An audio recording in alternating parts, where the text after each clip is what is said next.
But am I supposed to smile the whole time? Yeah. You don't smile the whole time. Yeah, I do. No, you don't. Oh, I should. Do not. All right. Speed. All right. Take 3. This is Autism Talk.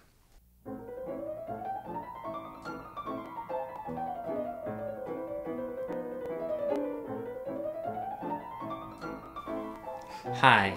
Welcome to the first episode of Autism Talk, a new TV show produced by WrongPlanet.net, the online community and resource for autism. Wrong Planet has about 35,000 members who communicate with one another about autism and other pervasive development disorders. I'm here with speech and language pathologist Erin Weiner, who specializes in autism. She works on pragmatics and social skills and runs erinsplacefortherapy.com. Thanks, Alex. I'm glad to be here. Since this is the first episode, I guess we should spend a little bit of time letting you guys know what's in store. Good idea. Can I tell everyone what you do? Well, maybe I'd be better at it. Well, I had this whole thing planned in my head, and I was really looking forward to talking about how awesome you are, so... In that case, go ahead. Thank you. All right. Erin's a speech and language pathologist. She works in the Washington metropolitan area.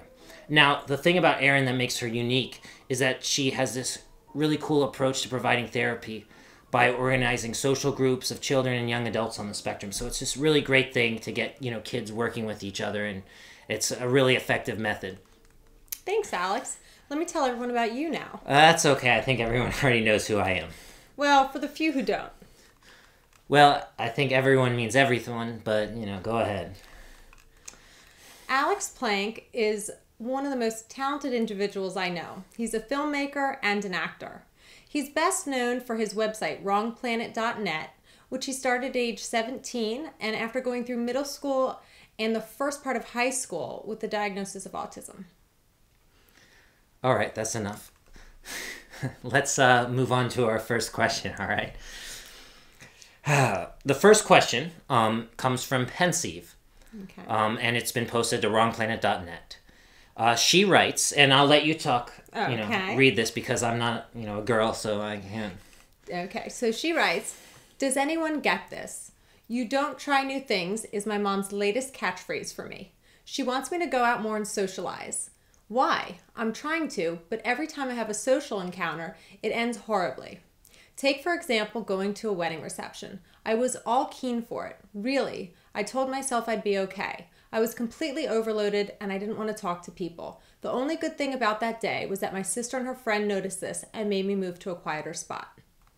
Doesn't my mom know that social avoidance keeps me sane? Should I fake being social so she thinks I'm at least trying? Should I just remain sane? Or should I become even more withdrawn?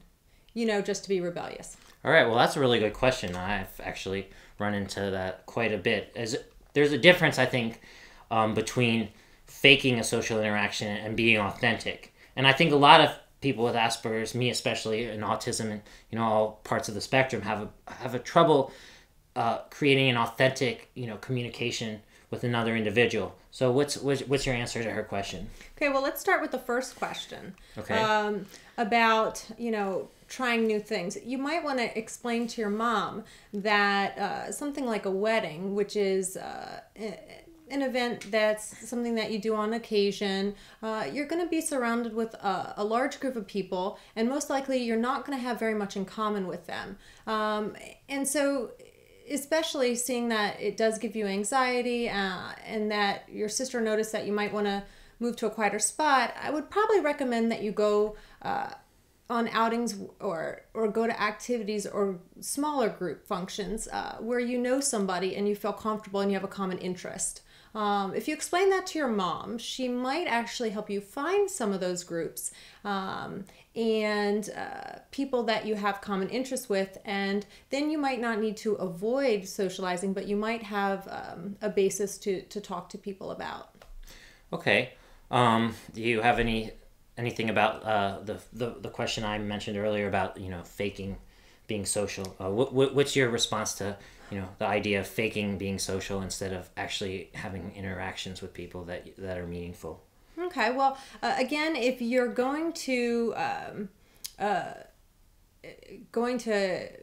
interact with other people and you have a common interest, you won't feel as fake because you'll be talking about something you care about. If you're going to something like a wedding where you don't know the people and the only thing you have in common is the fact that you know the person who's getting married, you might feel like you have to go through more formalities if that's what you're referring to about being fake. So in other words, you think that it should be a smaller group, first of all.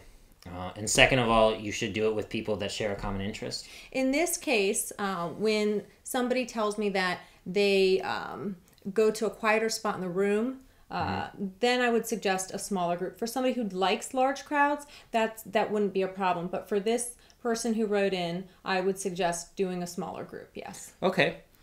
You don't want to mix sensory issues with social difficulties. You want to make sure that you separate those two. Okay. Let me ask you another question that a lot of people have trouble with, and this relates to being overstimulated. What are tools you can use, or tools I can use and other people on the spectrum can use to sort of cope with these feelings of overstimulation and being overloaded? Because once you get to that point, it's very hard to sort of, chill out and, relax and say, listen, I need to, think about this and get out. A lot of times it's not really feasible. So what do you say? Right. Well, first of all, like I mentioned before, that's a perfect point. You want to differentiate any sort of social anxiety, any sort of concerns you have about a social situation going into it, and you want to differentiate that from any sort of distress or anxiety that you feel because of the sensory component. Maybe there's too bright lights, too much noise, people bumping into you, and you want to be able to identify that. If you can identify that before you go out, and you know what you're up against, then you can maneuver around the environment and say you're going to a large party. Well, you could go to, let's say you can go to the small room or maybe go to the bathroom for, a break. There's, sometimes a hallway that you could go down the hallway and talk to somebody. But you can find ways to have a little bit more quiet time. Now, if you're in an environment where it feels extremely social and you don't have that much in common with the people, then you might want to bring a friend along, someone that you know well, somebody who is social, that can help you, navigate. Yeah, that's really good advice. I think that's all the time we have for today, though. And I really want to thank you for coming to the first episode of Autism Talk. And everyone, please subscribe to our podcast. And keep sending your questions in and we'll answer them next time. All right, well, that's the end. Okay, we're done? Yeah. Okay.